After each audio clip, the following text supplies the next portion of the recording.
அப்படி போட்டு வரிசை அப்படியே உட்காந்து போங்க. பாதலுக்கு நேரம் யாரா வைக்கிறீங்கடா?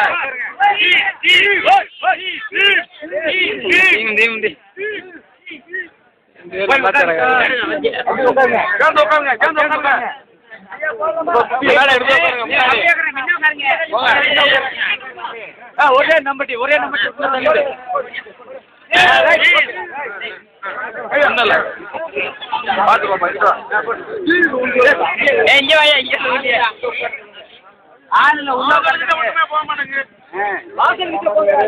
எடுத்துக்கிறோம்.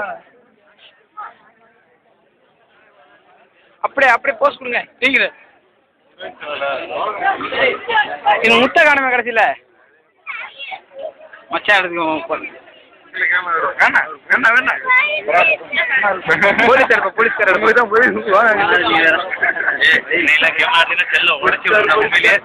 நைட் ஒன்று எடுத்து வச்சிருக்கேன். வெங்கடேஷ் பண்ண மாதிரி இருக்கு.